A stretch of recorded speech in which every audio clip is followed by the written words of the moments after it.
Gente, buena gente de Tempo Latino. Bonsoir à tous. Tout le monde m'entend bien, j'imagine. Hein. Alors pour nous, Tempo Latino, c'est un rendez-vous extraordinaire de chaque année. Pourquoi? Parce qu'on est bénévole et il y a un public comme vous qui nous remplit d'émotions et qui fait sortir sur notre visage cette chose magnifique qui s'appelle le sourire et qui nous fait trembler d'émotion. Alors ce soir, une fois de plus, eh bien, Tempo Latino va nous régaler avec un grupo de maravilla para una noche de maravilla. Palo, por favor, señoras y señores. Buenas noches. Buenas noches a todos.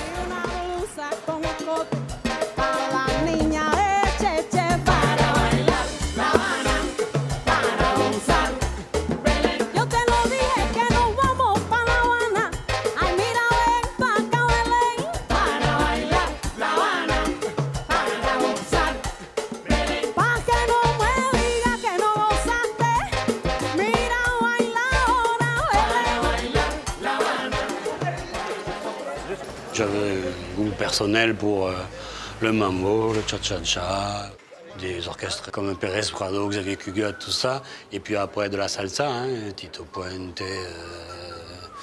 Rey Barreto, tout ça. Mais ça allait jusqu'à Santana aussi, parce que c'est à l'origine aussi du projet, au niveau des percussions, des cuivres, tout.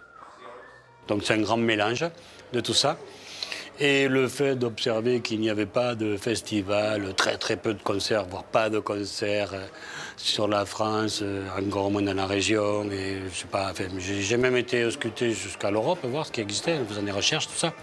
Peut-être c'est intéressant d'offrir cette musique à ces styles, qui sont très différents, enfin, qui sont dans une palette très large, de faire un festival pour que ces artistes, ces gens d'Amérique latine, ou Amérique centrale, Amérique du Nord, Europe et tout, aient un festival pour faire reconnaître leur musique. Bon voilà, parce que par goût des percus au départ et des cuivres, beaucoup.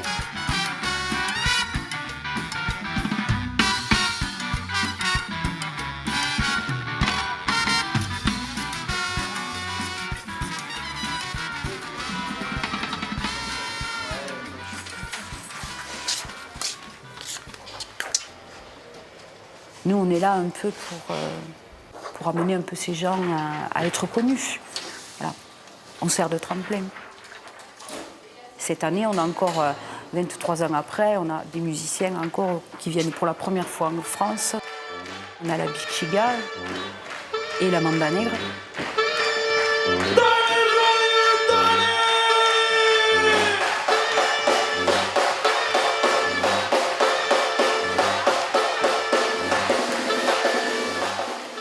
Orichas, par exemple, premier groupe de rap, on va dire rap cubain, un peu salsa.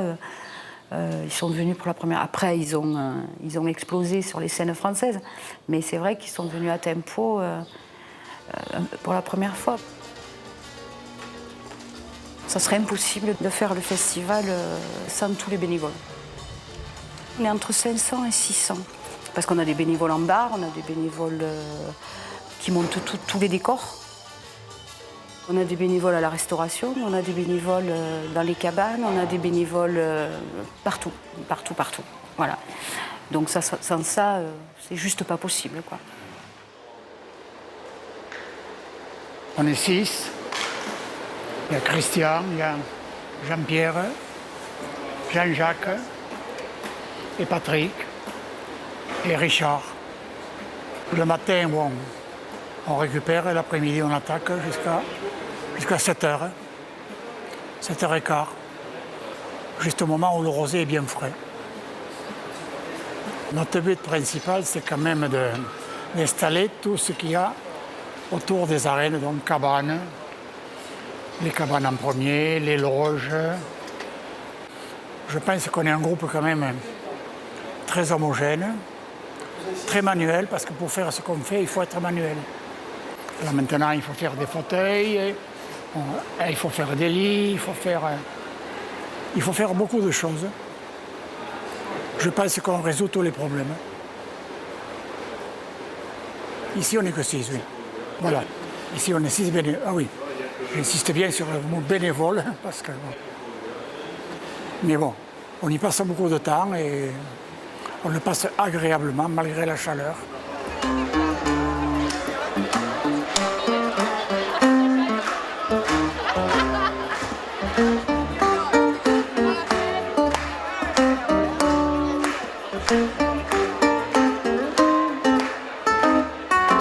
C'est quelque chose d'exceptionnel pour le département, même pour la région, je vais plus loin, en sachant que, par exemple, quand on regarde sur les chiffres, je dis bien les chiffres que ça rapporte au département, pas qu'à la ville de Vic, il faut savoir qu'entre Tempo Latino et la Feria de Vic, c'est entre 7 et 9 millions d'euros au département.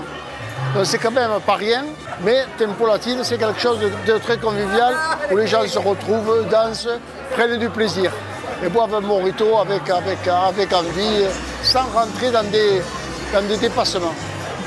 Je rencontre des gens qui ne me connaissent pas spécialement dans la rue, je les fais parler parce que ça m'intéresse de voir ce qu'ils ressentent par là. Et là, j'ai des conversations avec eux qui sont extraordinaires, parce qu'ils viennent ici pour passer vraiment, pour Tempo je parle, ils viennent passer carrément une semaine en vacances. C'est-à-dire qu'ils vont arriver avant, ils vont repartir après, mais ils vont profiter du département du Gers et de toute sa notoriété.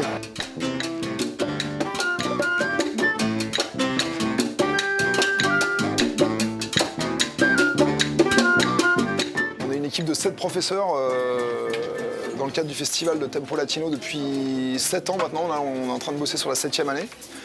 Et en fait, on est là pour animer, pour coacher 70, voire presque 80 stagiaires cette année, quoi.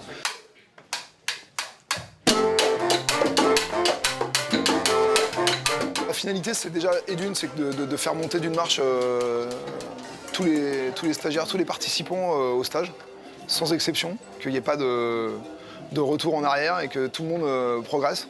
On rentre chez lui avec des connaissances et une envie de continuer dans cette musique-là. Et après, la finalité plus concrète de la semaine, c'est de faire un concert le samedi après-midi à Cap Tempo, avec 2 morceaux par atelier qu'on a monté justement, qu'on monte depuis lundi, depuis 3 jours maintenant. Pam, pam, là on doit être ensemble. Okay. Mais le drive était bien là. Le drive était bien. Celui-là, en fait, il faut être frais pour jouer celui-là. Là, si on le fait 10 fois, la 10e fois, vous allez être cuit. Mais là, juste après la pause, c'est bien, ça marche bien. C'est un stage qui ramène vachement de... Enfin, ça passe les frontières. Il y a des gens... d'Europe, il y a des Norvégiens. Là, il y avait un Norvégien, il y a des Suisses, il y a des Espagnols. C'est bien. Ça s'étend. Et il y a de plus en plus de demandes, surtout, quoi. Mais bon, tant mieux, quoi. Ça prouve que voilà, c'est un truc qui marche, quoi. C'est bien géré par les bénévoles aussi qui organisent le truc. Non, c'est bien. Globalement, c'est bien.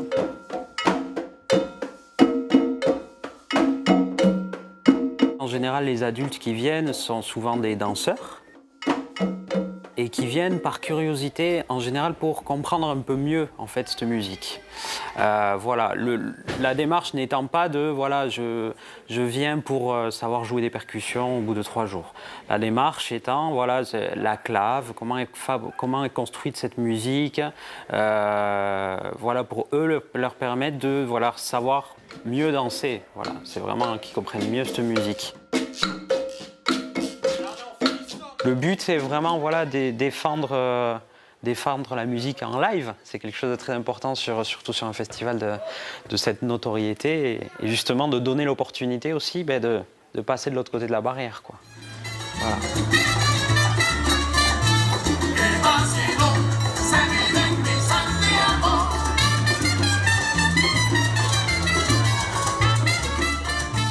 Je crois que la politique touristique du département du Gers, qui est celle du comité départemental du tourisme et de loisirs du département, le département du Gers, en matière touristique, c'est 6% du PIB départemental. C'est-à-dire que ça a une importance avec plus d'1 million de nuitées. Ça a une importance de visiteurs, et de nuitées. Ça a une importance qui est considérable. Et le développement, justement, du tourisme ne peut passer que par des thématiques fortes, comme Tempo Latino, Pentecôte à Vic, Gym à Marciac, et le Festival des Étoiles, par exemple, qui est aussi quelque chose qui permet d'avoir ce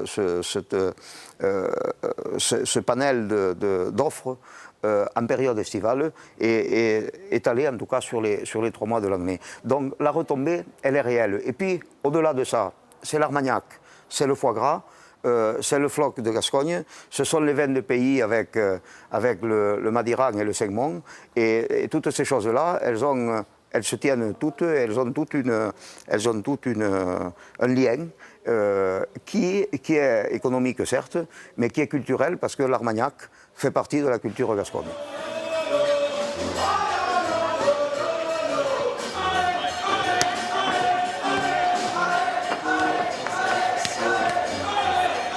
Je me suis bien rendu compte qu'arriver à Tempo Latino, c'est aussi une sacrée aventure parce que ça reste une petite association qui n'a pas énormément de moyens, mais qui se donne quand même les moyens de développer ça, si je puis dire. Et du coup, je suis sur les chargés des transports artistes et festivaliers, en même temps chargée des correspondants. Des correspondantes, c'est des personnes bénévoles qui vont faire de la promotion dans leur région, c'est-à-dire distribuer affiches et flyers sur des lieux opportuns et surtout d'appréhender et de mettre en avant la qualité musicale artistique aussi qu'on met en avant nous, afin de pouvoir faire venir les festivaliers, de les faire entrer dans les arènes, vu que c'est le cœur du festival.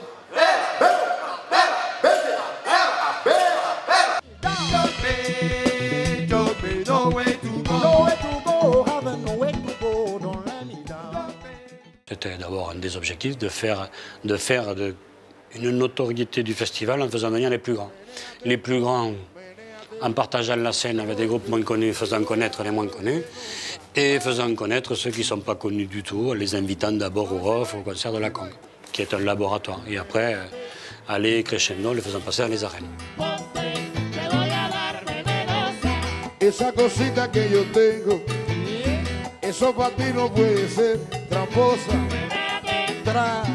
Je remarque depuis presque le début, mais surtout au bout de la 5e année, quelque chose comme ça, c'est que c'est un festival où il y a beaucoup de brassage, de générations, d'identités culturelles différentes, et c'est très très métissé. Moi, ça me plaît. Enfin, je suis content. Rompe el suelo con la batidora, al ritmo de sol de la